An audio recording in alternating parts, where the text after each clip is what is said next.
Começa aqui o programa 70 vezes 7. Estamos hoje na Capela das Filhas da Caridade de São Vicente de Paulo, em Lisboa, onde há 50 anos era ordenado bispo Dom Augusto César. Ele está entre nós. Como está? Obrigado por ter aceito o nosso convite. Gosto. O que é que recorda deste lugar há 50 anos atrás? Recordo sobretudo a fraternidade entre, não só com as irmãs, mas com os padres provinciais, eu era na altura provincial, com os padres provinciais das diversas congregações e que vieram também aqui, e com outras pessoas, amigas e conhecidas, e inclusivamente o senhor governador de então, que era o pai do atual presidente da República, e que teve o gosto de fazer a primeira leitura. Estava ele, estavam mais dois ministros, estava a esposa, etc. Pronto, e é isto que eu, de facto, me lembro, não é? Quem me ordenou foi o senhor Dom António Ribeiro, que éramos os dois do norte, não é? De Sourico de Basto, e ele fez o favor de me ouvir, de me atender, e com ele vieram alguns bispos que o acompanhavam, inclusivamente depois o senhor Dom António Ferreira, Dom Manuel Ferreira da Silva, que era da Sociedade Missionária da Cocujães e que cuidava das missões aqui ligado a Roma. E veio o futuro bispo de Lamego, que também fazia parte aqui dos bispos, da equipa dos bispos de Lisboa. E depois estava mais de passagem de Angola, e estava o Sr. Dom António do Rei Rodrigues, etc. Não é esta. Foi nomeado bispo de Tete, já vinha com um percurso considerável de vida em África nessa altura.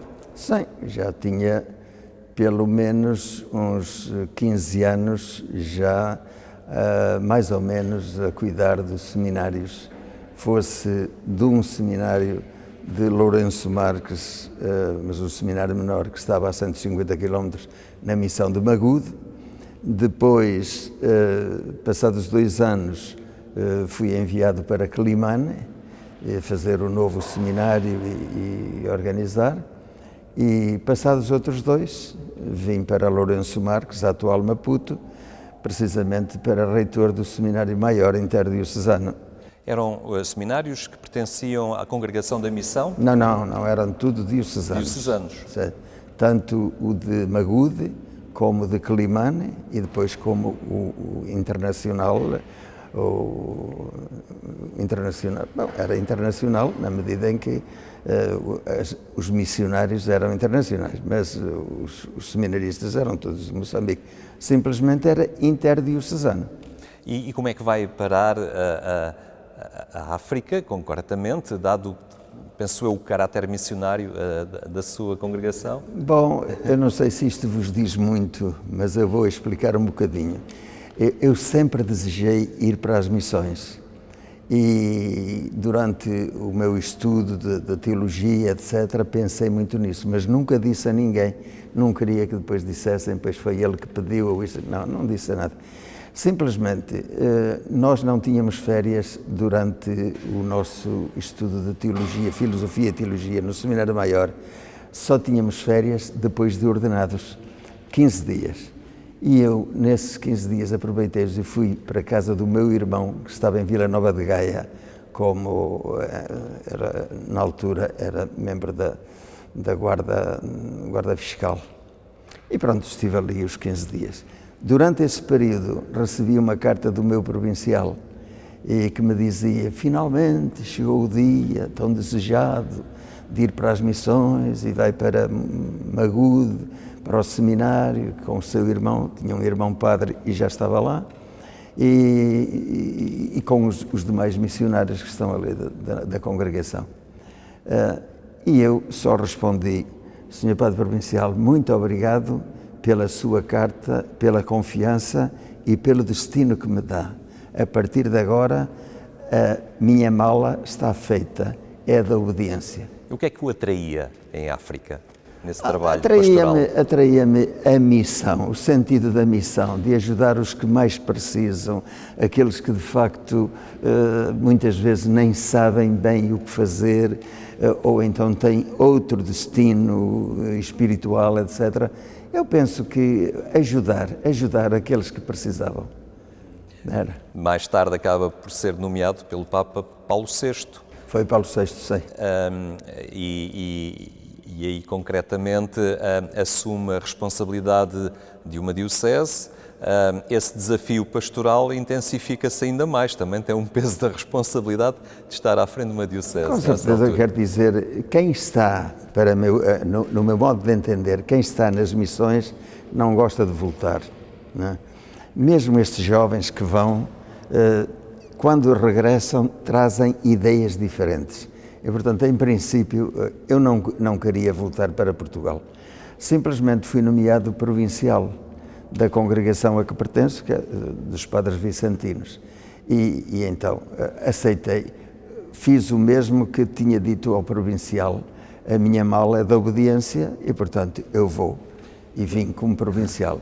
Mas esse trabalho como Bispo de Tete complicou-se também com a questão da descolonização, não é? Foram anos algo difíceis. Foram 4 anos de guerra, porque quando eu fui para Tete, o Sr. Núncio, de então, perguntou-me: e qual será a diocese? Eu não esperava, de facto, ser nomeado bispo. Achava que não tinha qualidades suficientes, nem formação suficiente, mas ele disse-me: o Santo Padre aqui o nomeou, e eu aceitei precisamente por obediência. E depois propôs-me 2 dioceses, o que não me parece que é comum, mas pronto, naquela altura propôs-me 2 dioceses. E uma delas, eu tinha pessoas muito amigas, conhecidas e confrades, e portanto seria essa, de alguma maneira, a que me atraía. Mas não foi assim, porque eu disse: mas eu já sei, eu não escolho, isso é a Igreja que escolhe, mas eu já sei qual vai ser. Qual vai ser? Tete. E porquê? É porque sempre que Deus pôs à minha frente um destino, ou 2 caminhos, levou-me sempre pelo mais difícil. Então é Tete. Pronto, e eu fui para Tete. Claro, nessa altura a guerra estava espalhada e a diocese estava toda envolta nessa situação. Pronto, mas eu tive a oportunidade de visitar mais ou menos regularmente a diocese e não só isso, de animar e encorajar os missionários e o povo cristão que estava nas diversas missões. E tinha liberdade de movimentos? Era muito controlado? Alguma coisa seria, porque a dado momento eu comecei a sentir que na catedral, sobretudo quando eu, primeiro pelos jornalistas que chegavam e que me perguntavam coisas assim, mas depois quando eu entrava a celebrar na catedral, eu via ao fundo, comecei a ver ao fundo da catedral 2 indivíduos que estavam serenos, a olhar para mim, a escutar o que eu dizia, e quando eu terminava a homilia, eles iam-se embora. E eu concluí do que se tratava. Portanto, era alguém da Frelimo que estava, de facto, a dar-se conta e a vigiar-me, não é? Pronto. E o que é que pensa um bispo nessa situação? Tende a não dizer o que tinha vontade de dizer, não, por cuidado de não prejudicar a ação pastoral? Pois não, eu nessa altura eu achei que devia dizer aquilo que o Evangelho me propunha, mas ao mesmo tempo comecei a citar 2 ou 3 artigos da Constituição Nova da República, porque de alguma maneira chamava a atenção de todos os cristãos daquilo que estava a acontecer ou podia acontecer, até porque tinha havido situações um bocadinho difíceis com alguns, porque, enfim, havia quem se comportasse de qualquer maneira como lhe apetecesse e surpreendia alguns cristãos sem razão. Então eu comecei a citar a Constituição da República que a todos nos obrigava, de alguma maneira, a cumprir. Viveu nesse período da transição. Como é que era o relacionamento pastoral, o trabalho, a presença de igreja junto de brancos e negros? Havia uma comunidade portuguesa, havia os povos autóctones? Eu estava para servir. O meu vigário-geral era um padre jesuíta, que já estava antes com o Dom Félix Niza Ribeiro, o meu antecessor, e eu pedi-lhe que continuasse e que me ajudasse a servir o melhor possível a Diocese. E depois comecei a visitá-la. A primeira coisa que eu fiz foi visitar todos os missionários para ter um contacto pessoal com eles e me dar conta. Eles eram de diversas nacionalidades, italianos, espanhóis, enfim, do centro da Europa, de diversas nacionalidades. E, portanto, eu tive o contacto com eles e com a população na medida em que procurava celebrar, etc. Não é? Fascinou-o sempre muito a genuinidade, a espontaneidade daqueles povos, a forma como se entregavam, como eram autênticos. A simplicidade daquele povo de Tete, sim, atraía-me, não só lá, mas por onde tenho andado, não é? Mas atraía-me realmente e eu, como tive sempre uma tendência para a África, para as missões, por isso eu dou graças a Deus por ter estado aqueles anos. Simplesmente, isto foram 3 anos antes da independência e 1 ano depois da independência. Claro que o ano depois da independência começou exatamente com essa vigilância e então nós, os bispos, começamos a refletir que nessa altura seria preferível nomear alguns africanos como bispos para servir o seu próprio povo e dar-se conta do ambiente que se estava a viver. E nessa altura eu entendi, como bispo mais novo, que devia ser dos primeiros a pedir para regressar a Portugal. E foi isso que aconteceu. Eu tinha sido reitor do Seminário Maior e queria dar o testemunho de que não foi a maneira de, digamos, ou a mania de mandar e de estar assim em primeiro lugar, mas simplesmente para servir. Não descansou muito tempo, 2 anos? Sim, depois quando vim, fiquei na Casa Provincial dos Padres Vicentinos durante quase 2 anos e depois fui chamado e fui enviado e foi o Papa João Paulo I. João Paulo I, exatamente, que creio que foi o único bispo que ele enviou, embora tenha enviado também administradores apostólicos e tudo mais, mas creio que foi o único. E pronto, eu fui para Porto Alegre e por ali permaneci cerca de 26 anos.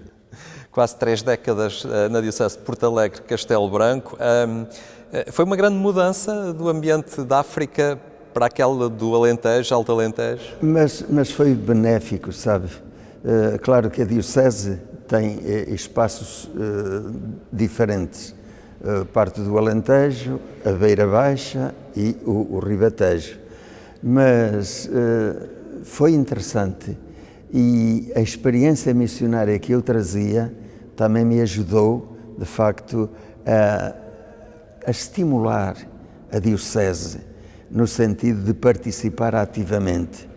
Comecei a fazer visitas pastorais por arciprestado e não por paróquia, para poder dialogar com os padres antes de começar o serviço junto do povo. Depois, os padres acompanhavam-me, sobretudo os primeiros 15 dias eram, de facto, para contactar cada sacerdote pessoalmente e saber a situação em que se encontrava, mesmo económica, etc. E a segunda parte da visita pastoral era já com todos os sacerdotes em cada uma das paróquias. E o encerramento era, de facto, num dos, digamos assim, dos santuários que houvesse naquele arciprestado, e todos participavam, e muita gente, etc. É muito importante esta proximidade do bispo aos seus sacerdotes. Sim, com os sacerdotes temos de ter verdadeiramente amizade. Não quer dizer que a gente consiga agradar a todos, hein? E mesmo com o povo. Sabe que hoje esta pandemia também colaborou com isso, mas hoje é evidente que sem diálogo não conseguimos fazer grande coisa. É preciso dialogar em família e vemos o que se passa, é preciso dialogar em comunidade, é preciso dialogar com os cristãos e, sobretudo, com os sacerdotes. Acha que este desafio do Papa Francisco, com este sínodo que está a reunir as comunidades, vai nesse sentido? Vai nesse sentido, é exatamente isso. Eu dou graças a Deus por ter feito esta experiência, não só de África, mas depois aqui. E porque eu senti necessidade de criar paróquias ou zonas com dinâmica de missão, porque os sacerdotes, cada um está muito só e às vezes tem 2 ou 3 paróquias e o seu dinamismo acaba por o distrair dos colegas ou então de não ter oportunidade de dialogar. E então criei umas zonas com dinâmica de missão, onde juntava 4 ou 5 paróquias e 2 ou 3 padres que dialogassem entre si.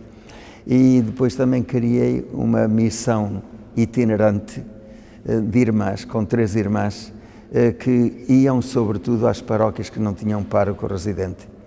E ajudavam, e visitavam os doentes, e estavam com os jovens quando eles regressavam da escola, e à noite tinham sempre o terço na igreja e distribuíam a Sagrada Comunhão. E o alentejano, como é que reagia perante essa novidade de ter umas mulheres a conduzir ou a assistir à comunidade? Sabe, realmente o meu comportamento era praticamente idêntico em todas as zonas, não é? A minha dedicação, o diálogo, enfim, a minha presença, etc. Evidentemente que em determinadas situações, e por exemplo o Alentejo, as paróquias são mais separadas. Normalmente cada paróquia está realmente um bocadinho isolada das outras, não é? No resto da diocese a população é mais espalhada, mais difundida, não é? Mas ali também dá gosto a gente estar com o povo e falar com ele e dialogar, dá gosto. É, apesar de tudo, um território algo, digamos, distante ou isolado dos grandes centros e do litoral, não é? É um problema que sentem, a questão dos jovens que saem e que partem, não é? Sim, de facto, pronto, o Alentejo é diferente, o comportamento do povo alentejano é diferente, a sua mentalidade, etc. Mas aquela parte já é o norte do Alentejo e, portanto, já está mais em contacto com o resto da população. E não tive grande dificuldade nesse aspecto, não é? E pediu para sair antes do tempo, não é? Sim, olha, pedi, assim como tinha pedido de Tete, porque conversámos os bispos e achamos que devia ser assim, e praticamente todos saíram, eu ali achei que eram quase 26 anos e realmente os sacerdotes precisavam de alguém, nem eles esperavam, nem o povo esperava que eu saísse, mas eu achei que os sacerdotes precisavam de alguém que trouxesse ideias novas, relacionamento novo, diferente, para os estimular. E portanto, pedi ao Santo Padre. A primeira vez que lhe pedi, o Santo Padre, eu tinha feito 25 anos de bispo, e o Santo Padre, quando eu disse, eu achava que isso seria útil para os sacerdotes, etc., ele disse-me, continue. Pronto, e eu continuei com naturalidade. Da segunda vez, eu pedi em 2000, em 2002, em 2003 recebi a resposta e em 2004 eu saí, deixei a diocese, depois de saber qual era o bispo que me ia substituir e por quem eu rezei e pedi ao Senhor que o ajudasse. que foi o senhor Dom José Sanches Alves, que depois foi para Beja, para Évora. Para a Arquidiocese de Évora. Por essa altura digamos, digo eu, por pouco que não vai para a Arquidiocese de Braga, não é? Houve essa vontade. Bom, houve realmente alguém... De outros.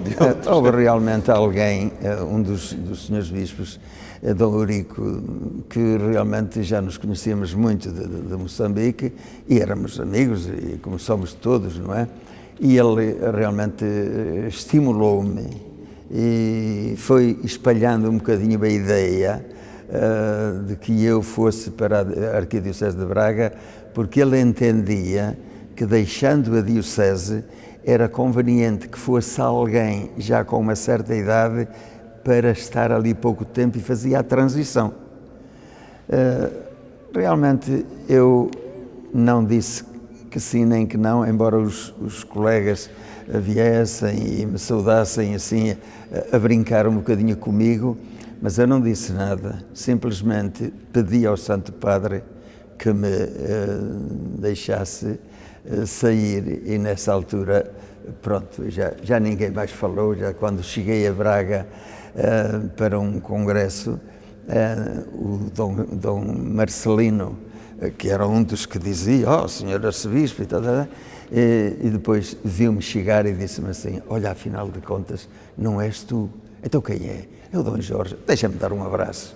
Pronto, eu fiquei satisfeito. E nunca fiz questão disso, não é? Porque, aliás, não era a minha intenção, já depois daquela idade, começar uma diocese daquele tamanho e com tanta população, etc. Era difícil para mim. Dom Augusto César, podíamos falar de muito mais realidades, o tempo é que também não nos concede esse espaço todo. Aliás, isto é comum, todos sabem, e portanto não vale a pena. Estivemos neste espaço que é muito simbólico para a sua missão de serviço à Igreja, e de resto uma missão que continua e que perdura de forma até muito ativa, na escuta, no acompanhamento das pessoas. Bom, sabe que com a minha idade a gente já olha para São Pedro a ver quando ele passa o bilhete de viagem, não é?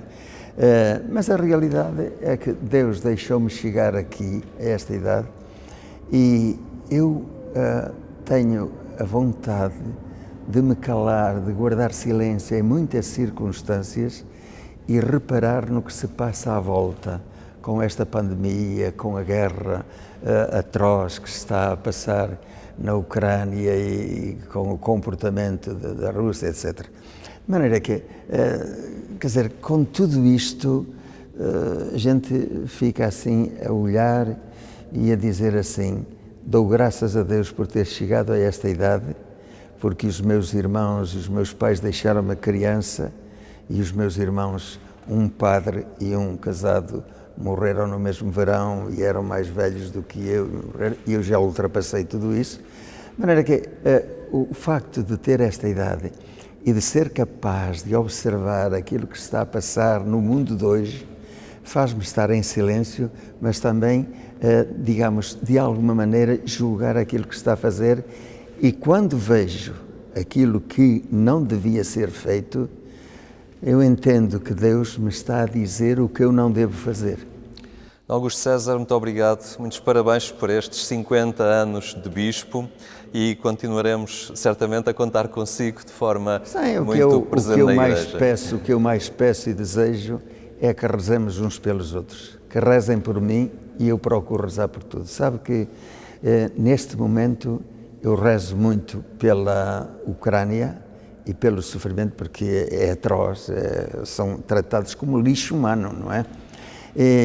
Mas rezo pela Rússia, ou pelos responsáveis, para que o Senhor os ilumine e os converta.